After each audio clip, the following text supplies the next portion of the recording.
अस्सलाम वालेकुम। मैं सिद्दीक मिटवार बाबाला मौजूद नो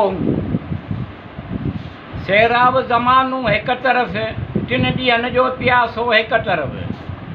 हुयूं ख़ुश्क मश्कूं एक तरफ़ वहंदड़ो दरिया एक तरफ़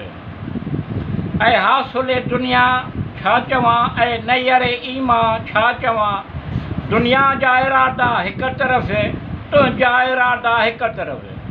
सैराब ज़मानू एक तरफ़ टिन ॾींहंनि जो प्यासो एक तरफ़ हुयूं मश्कूं ख़ुश्क मश्कूं एक तरफ़ वहंदड़ो दरिया एक तरफ़ अकबर के रज़ा दे शाहे हुडा या भाउ जी शहादत भाउ खे शहादत ला मूंखे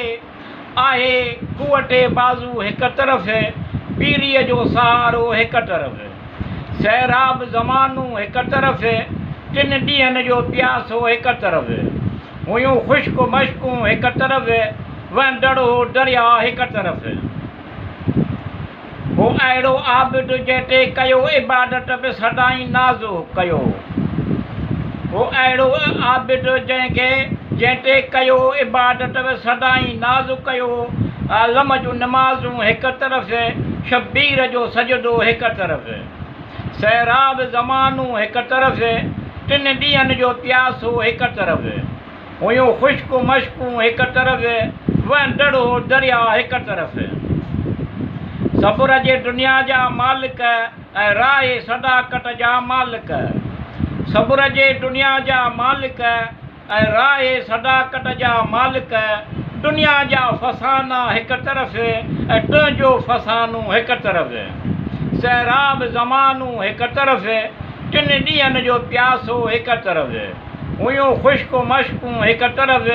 वहंदड़ो दरिया एक तरफ़ बीमार सजाद ऐं कूफोआ ऐं सब्र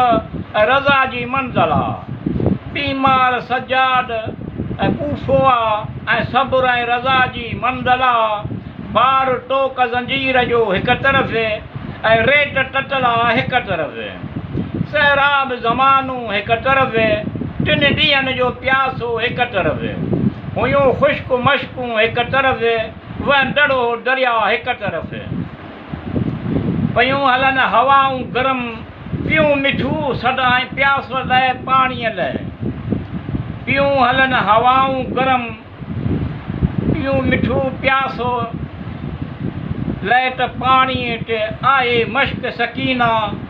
एक तरफ़ नीहनि जो